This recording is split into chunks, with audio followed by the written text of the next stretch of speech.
today I want to show you where you can make one of these nice crossbody bags that have a neat smartphone pocket and also a large main compartment with a zipper where you can put all your daily essentials.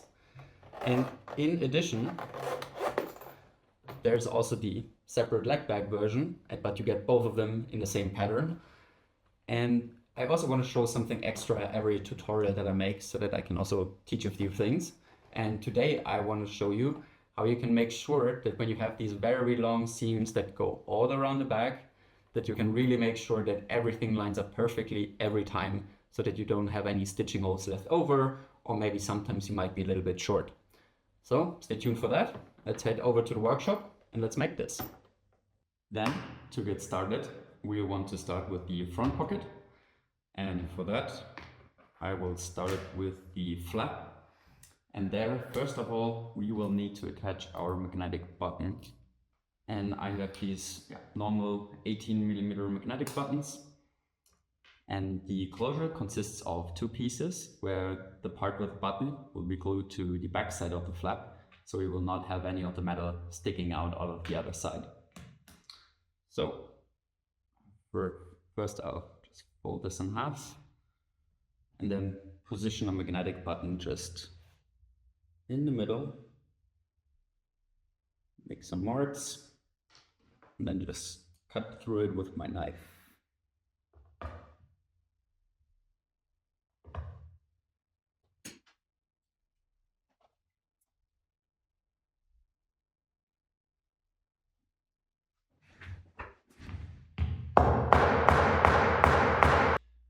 Then, when we have our magnetic button attached, we can attach this part to the flap. And I'll just be doing that with some contact cement. So I'll apply that first and then we can leave it to dry.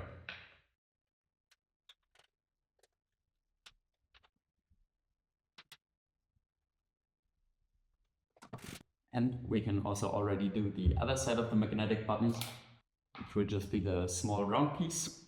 And again, I'll just take my magnetic button, put it right into the middle, mark it, cut it with my knife and put the button in.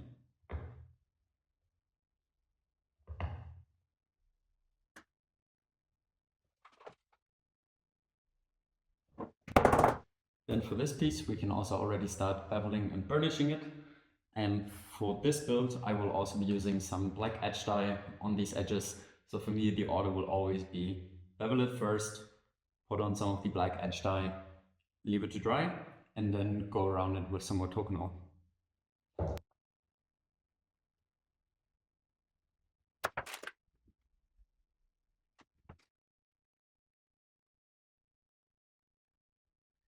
Then, once our flap is dry, we can just glue those two pieces together. This is in the center, so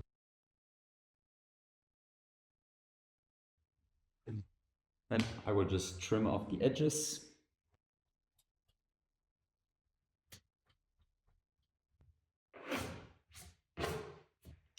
Then we can already start marking our stitch line. And start punching.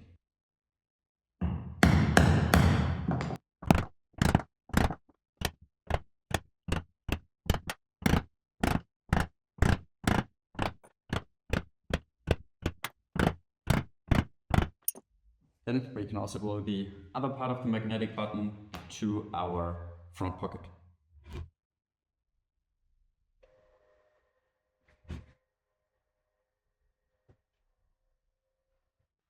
Then again, we just mark our stitch line, punch our stitching holes, and then we can start sewing up our flap.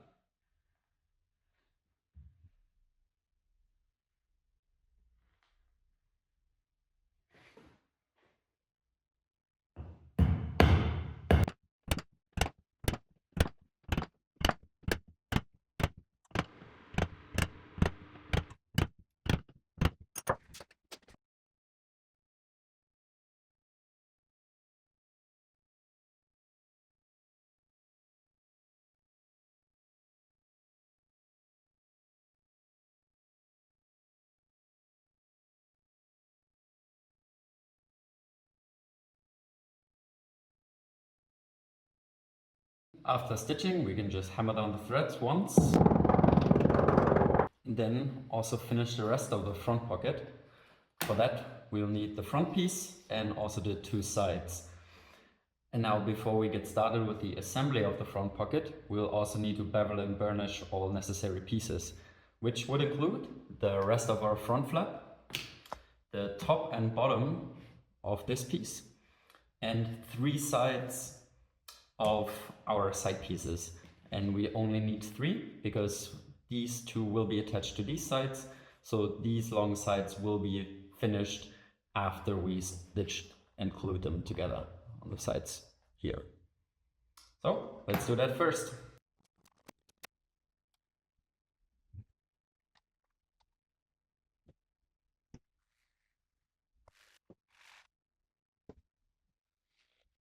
Then, now that we burnished and beveled all the pieces, we can start by attaching the sides to the front pocket part.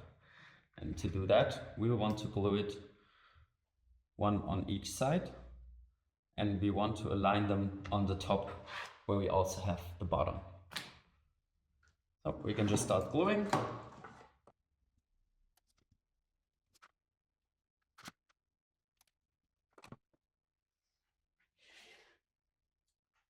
And then we can just attach the side pieces.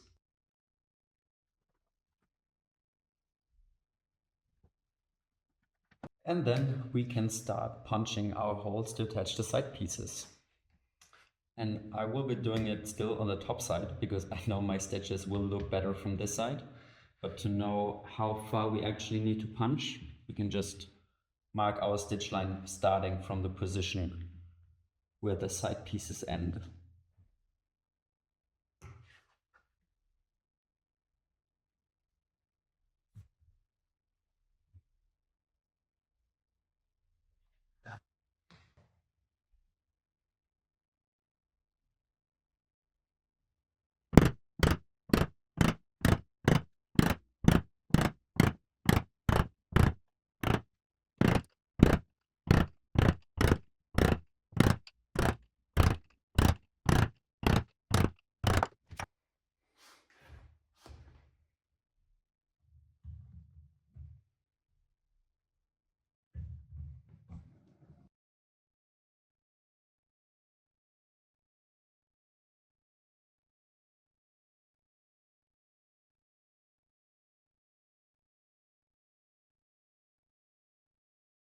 Now, after stitching, as always, we can tap down the threads and then continue to bevel and burnish both of the long sides of the front pocket.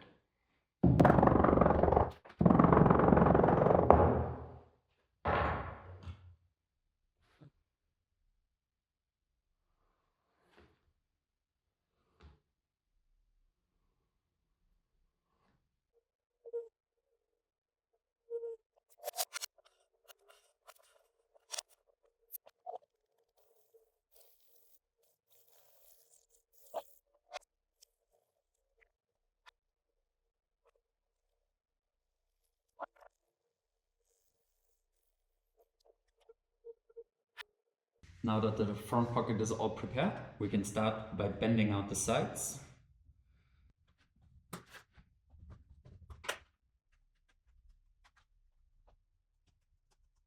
And now, with these pieces assembled, we can move on to the main body. Before we attach the front pocket to the front piece, I will bevel and burnish those edges as well, because now it's easier to get them before we start attaching the front pocket.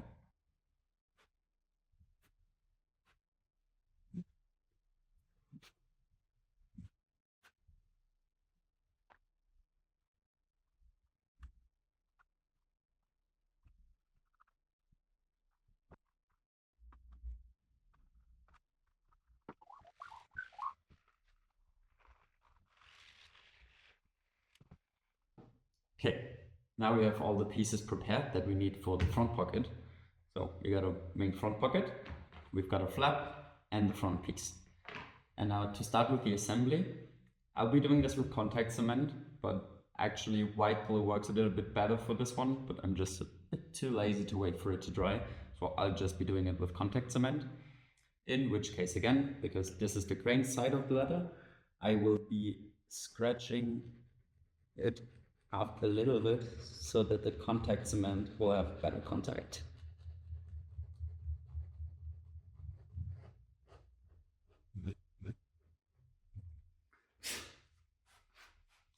If you do it the same way, just be very careful you stay within the bounds, because otherwise you will see the scratches later on. And I will also be doing the same for the sides.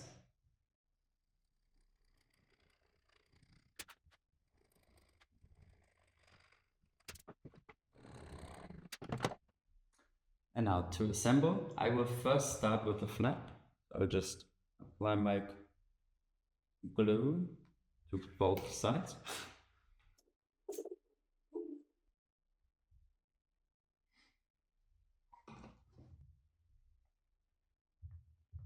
And now we will want to glue on the flap this way, so that later on it can fold over.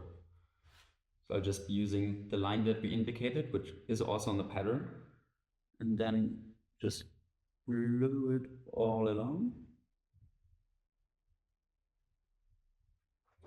And actually, before we attach the side pieces, I will also just stitch this up, because once again, it's a little bit easier to access if we do it now. Just mark the stitch line, and then we just punch and stitch this together. After attaching the front flap, we can continue to attach the pocket, and we want to start right underneath the flap. We can just continue the line from here and then glue sides all the way down.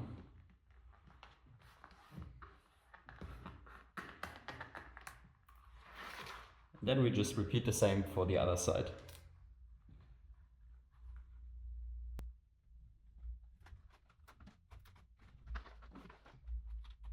Then we take our wing divider and mark our stitch line for the sides.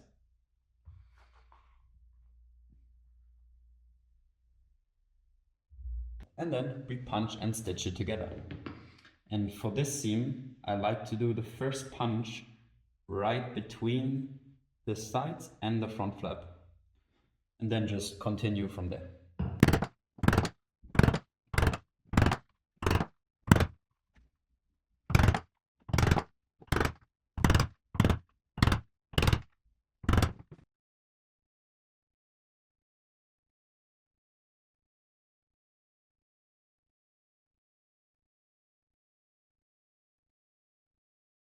Okay, now we have our front almost finished.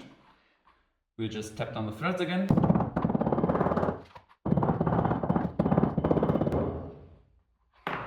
And now the only part missing is to close the bottom.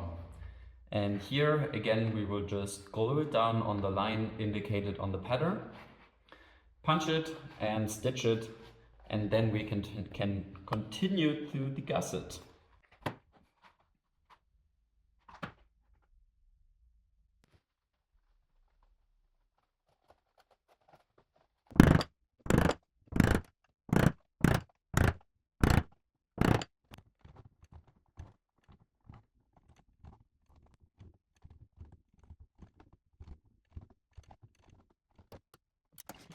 Okay, now that we come to the main body, I want to talk a little bit about this stitch.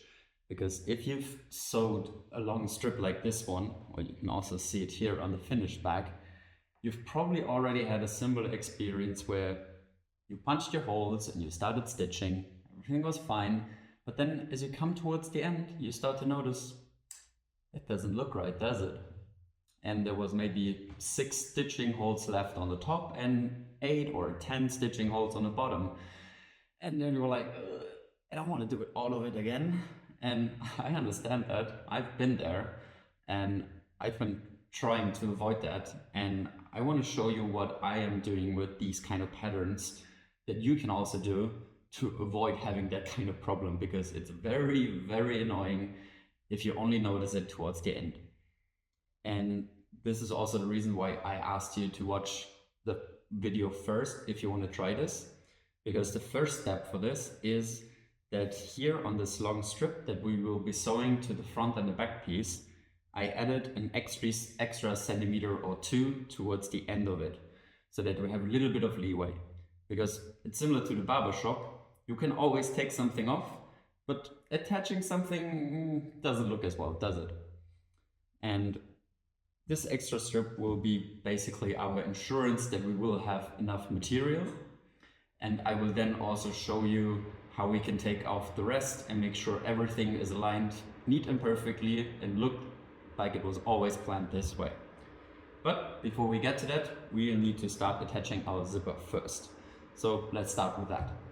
And as always, we need to glue it first and then start stitching it.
Now with our zipper in place, I also want to explain a little bit more about how can it be that your stitch lines mismatch, where one side maybe has 2 stitching holes more than the other. And one of the main reasons that I found that I did when I mark my stitch line with a wing divider, I set it to my stitch width. Usually for me it's around 3 millimeters. And on these long pieces, it doesn't matter, right? The stitch line will be the same length no matter how much we offset it. But if we have something like this front or back piece and we have a different width on a wing divider and we go all around it, mark our stitch line, if it's not the same, then we basically will have a smaller or a larger circle, just like on a running track.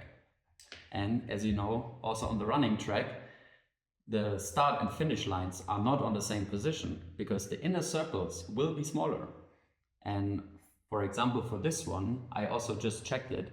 And if instead of, let's say, 3 millimeters, our wing divider is set to 4 millimeters, which, I mean, that can happen. It's really a small difference. And depending on how much leeway it has or how flexible it is, that can easily happen. Then we already have a difference of around 7 to 8 millimeters, which if we use 4 millimeter pricking irons is already a difference of 2 holes. And well, that's not good, right? So again, what can we do to avoid this? And for now, we'll just punch the holes as normal. And then during stitching, when we come to the bottom part where we put together both pieces of the long strip, I'll show you what I usually do to basically get rid of the rest without anyone being the wiser and also hiding it nicely. So to get started with that, I will first punch the stitch line on both the long strip and on our front piece. And then when we start stitching, I will explain along the way what we're going to do.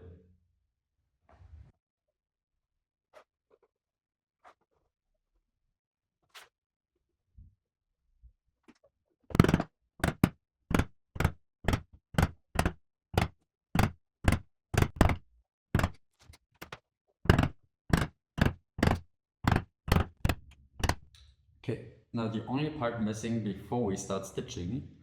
So this is the end where I added another 1.5 centimeters. And on the normal end that we did, now I also want to mark our stitch line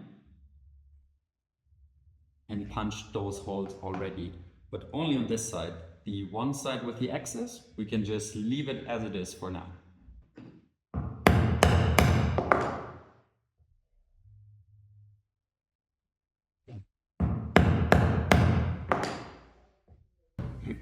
Then I'll also just quickly bevel and burnish this part, and then we can start stitching.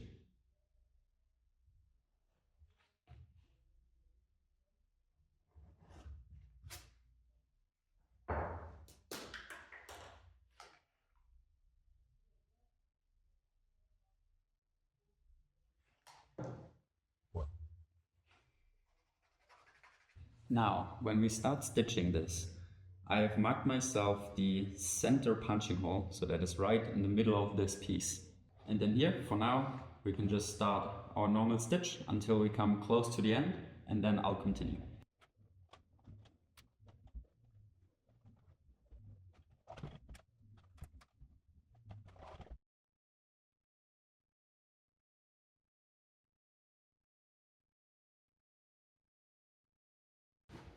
Okay, now we only have a couple of stitching holes left, and actually we can also already see that this was the indicator of the original length of the piece, and it lines up perfectly every stitch.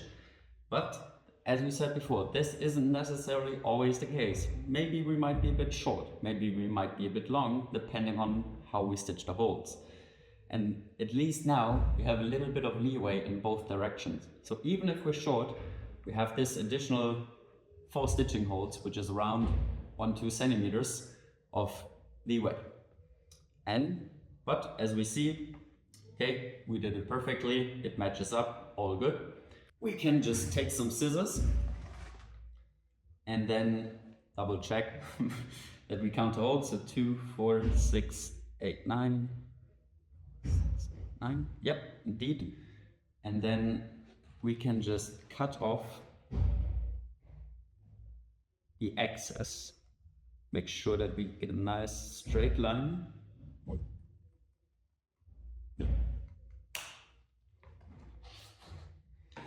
And also the other part why I said we want to have a few stitching holes left is now we still have enough space that we can lay it down flat. Because now that we know this will be our finishing seam for this long strip, we can take our punching chisel, mark the stitch line, and punch the remaining holes.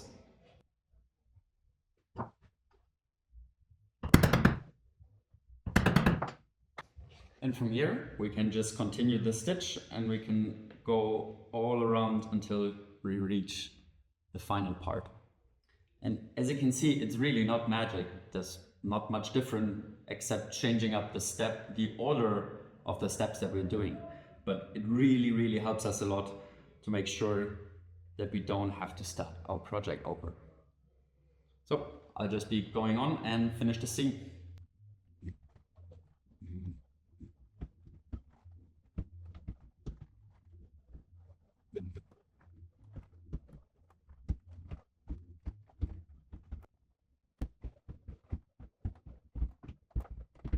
But now, before we put it all together, we will also need to attach some things on the back side. And that is the rectangle rings that will go around the leg and the top one that will go around your waist. Please note that if you just do the crossbody bag version, you will not need these 2 pieces. Then you will only need to attach the top, where then the leather cord will go through so that you can wear it as a crossbody bag. But in this video I also want to show you how to make the leg bag version. And for that we will first start by beveling and burnishing those 3 side pieces.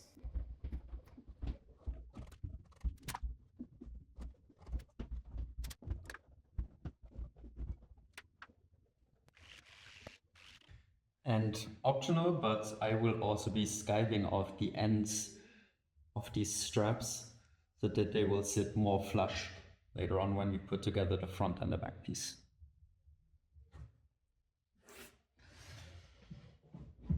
And this thing is already dull again, so just gonna sharpen it quickly.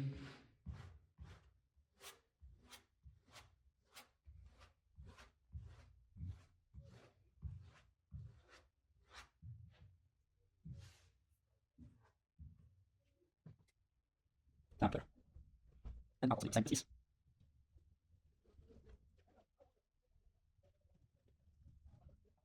And now we can already start gluing these pieces together. And then we can just put in the rectangle rings, fold these together,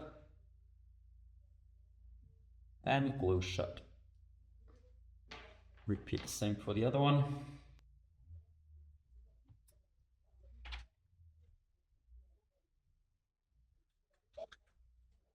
And as these will be glued to the backside, I will also be scratching them a bit to make sure our glue is holding properly.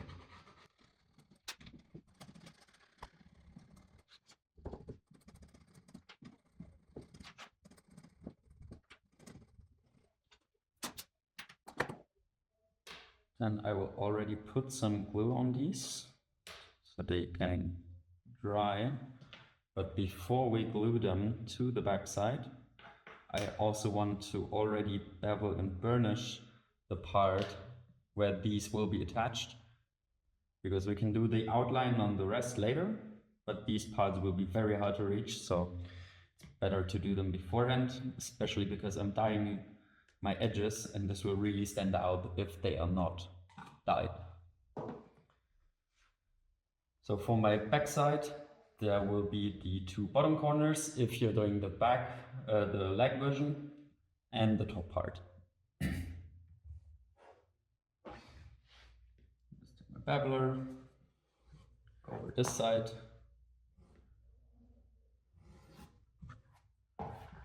and the two bottom parts.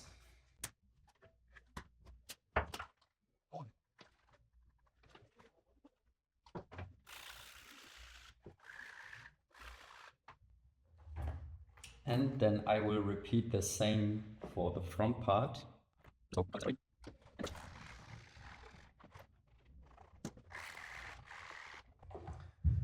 And with that out of the way, we can also apply the contact cement on the back piece.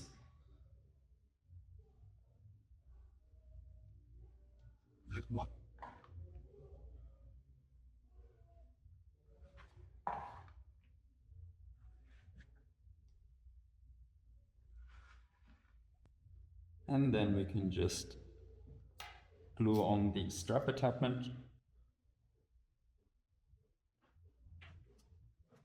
And the same for the handle on top.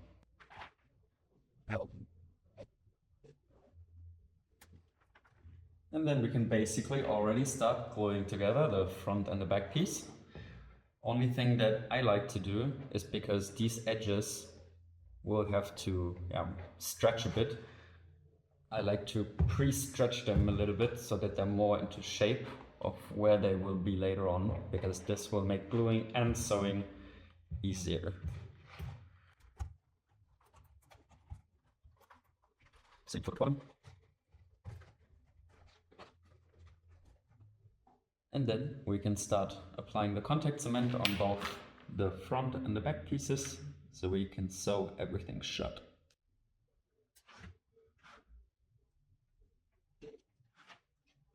And I think this is also a good example where for the previous stitch we basically had to punch both sides first and then stitch it together. But for this kind of seam, I honestly prefer to glue them together first and then punch them. First of all, you save yourself a lot of hole punches. Second, it also makes your bag much more weather resistant, because if you glue these seams instead of just sewing them, they are much more water resistant. And lastly, if you only have to punch through once, you will be very sure there will be no mismatch between your punches.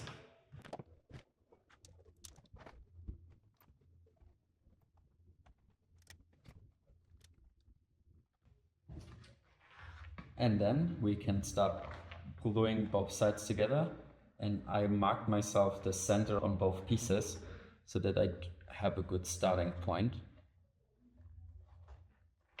And actually, let's open up the zipper. That makes it much easier.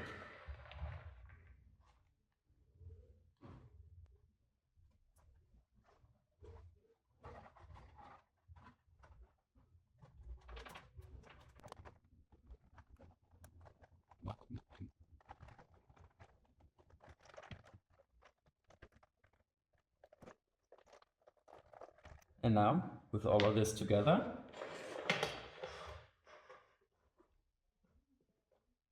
we can once again mark our stitch line all around the outside and then start punching and stitching this one. And because this is already assembled, no need to worry about your stitching holes not lining up. But as it's already like 10 p.m. over here, I will be doing this one on a sewing machine because otherwise I won't be finishing this today. Then, after sewing everything together, I'm also gonna use my bone folder again and open up the seams that we just glued and stitched.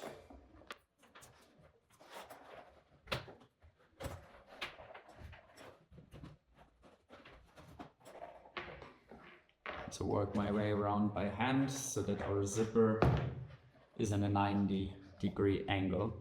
So it makes the bag much easier to open and close.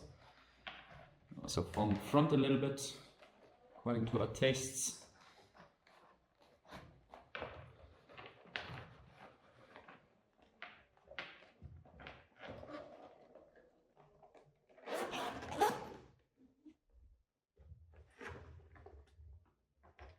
And now this is already looking pretty good. As always, we will still need to bevel and burnish the edges.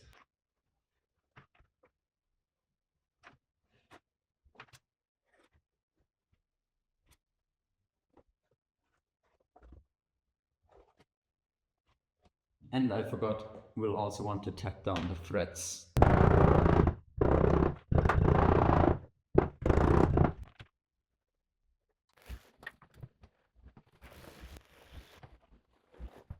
And now, for the last part, we will only need to finish the 2 straps that we will need. And for that, we also will need 2 buckles. And to attach these buckles, we just be marking my punching holes.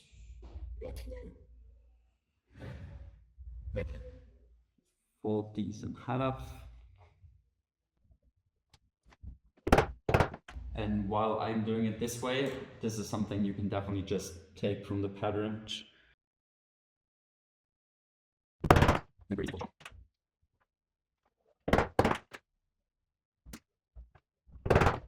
then we can put the buckle on the pieces. Always have to think about which it is that way. Yeah, this should be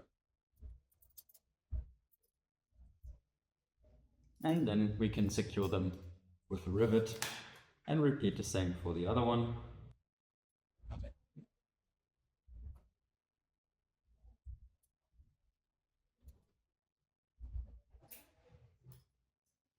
Okay. Then, after we attached and secured the buckle, only thing missing is some holes on the opposite end of the buckles. So I'll just punching those.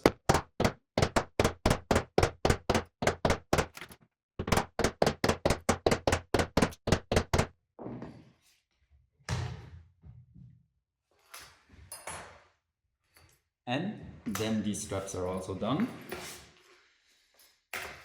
We can take the short strap and then put this one through the bottom here. And also the main reason I designed it this way is that like this, you can also take off the strap that goes around your leg.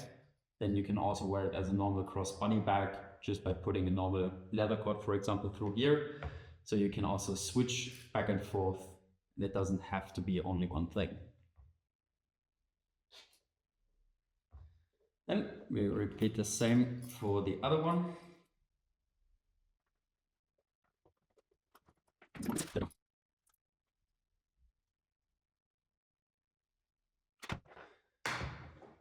And there you have it. So, whether it's for a bike tour, a festival, or there's something else that matches your style, I hope this bag suits you well.